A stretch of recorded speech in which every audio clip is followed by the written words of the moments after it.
Before I moved in with him, he told me that he used to be a transvestite. You have to bear in mind that this was 20 years ago. So this was before the explosion of gender ideology. I said, well, what do you mean used to be? And he said, well, I haven't done it since I met you. And that was the start of an ongoing process of binging and purging, boundary negotiation, boundary violation, going up a staircase where the bottom of the staircase was that conversation where he said I used to be a transvestite, and the top of the staircase was him deciding that he was going to transition. He was the youngest son, and then his father managed a mine. So he was quite masculine. He mostly wasn't home, but when he was home, he was drunk a lot. And in my ex's language, he had a heavy hand. And the mining town that he grew up in was full of this kind of machismo, this macho style of being that was so extreme that I thought they were joking at first when I came to visit. I was like, no, you can't want to be Rambo. This can't be real, you know? So he didn't really have any good role models as far as healthy masculinity was concerned. He began using the wearing of women's underwear for sexual gratification in his late teens. And when he first presented it to me, it was like, oh, it's a kink. And his story, the thing that he reverse engineered, was that when he was 6, he put on his sister's knee socks and then he hid in bed so no one would find him. And he used just this one example from his past to explain how he's actually female on the inside. This retconning of the past is one of the things that makes it really difficult for trans widows, and I call it the trans widows conundrum. They didn't necessarily lie to you when you met them. They might not have told you the whole truth. You can accept that. What's really difficult to accept is them saying, well, actually, I was always like this. This is the person that I've always been. The person that I presented to you was a lie. And it's a really strange phenomenon because in order to justify their behaviour, they have to make themselves seem worse. He's pretty open about his trauma, so I can talk about it a little bit. He was kidnapped and brutally sexually assaulted when he was a teenager by religious violent men who ran a troubled teen program. That sexual abuse, I think, led him to think a certain way about men and about himself as a man. It made him feel that the part of him that felt sexual was a violator. He thought of all sex as a violation after that. He felt like men were just gross and sexual and disgusting and insatiable. He just wanted out of his male body because he didn't want to be a rapist. I suspected he had ADHD about halfway through our relationship.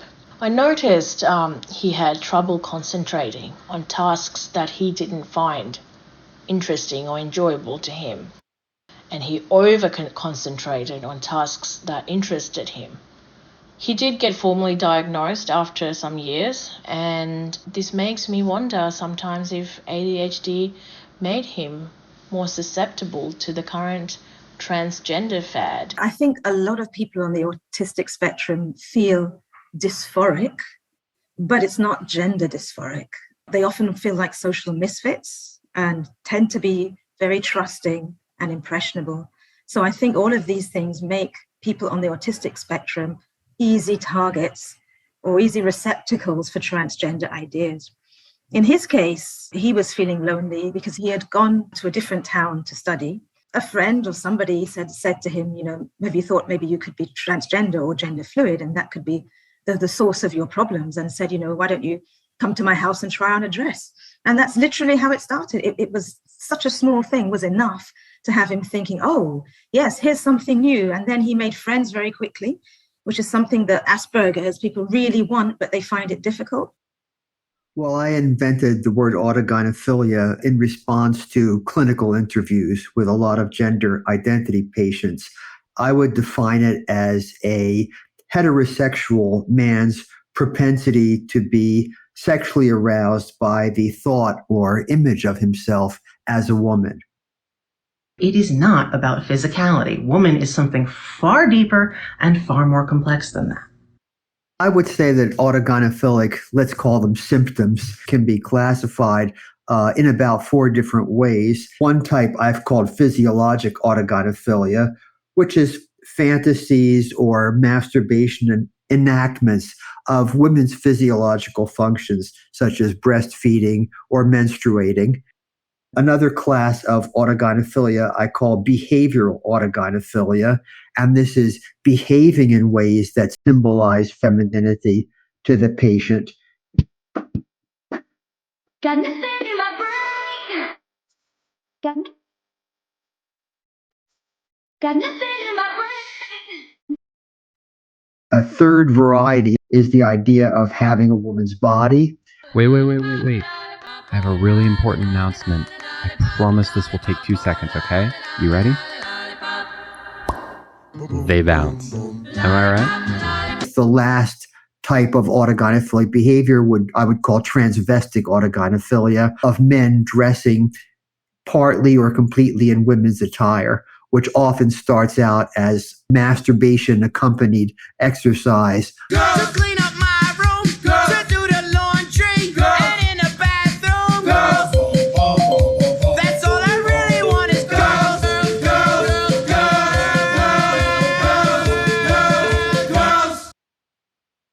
Blanchard talked about homosexuals, transsexuals being one thing, and then you've got AGP males.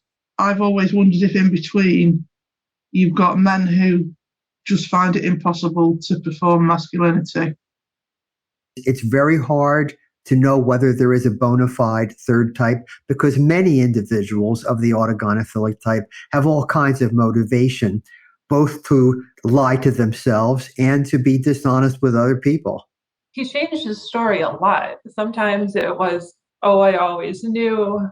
And sometimes it was, oh, I've just discovered this after so many years of marriage. Some of these men, and Blanchard joins in with them, have speculated that it's just a form of heterosexual attraction turned inward, or it's a target location error. And all of this just completely erases the fact that these men aren't in rooms by themselves, because a paraphilia will escalate, and they will always as it escalates, they will coerce other people, their wives, their children, their students, anyone around them. I 100% sympathize with the viewpoint of these wives. I agree with those women who complain that their plight has been ignored in all of the stunning and brave celebration of what's happening. You just don't know which version of reality to believe. Your own or theirs, which changes. You've got all the rest of society believing their changing version, but everybody can't be wrong. And you have to start thinking, well, yes, everybody can be wrong, and other women like me can be right. But it's very strange to have all of society telling you that your husband is actually worse than he presented himself as, and that's supposed to be a good thing. It's observable within all conversations about trans widows. You spend more than 50% of the time talking about the men and why they do it. Essentially, I don't care why they do it. I care about the women affected.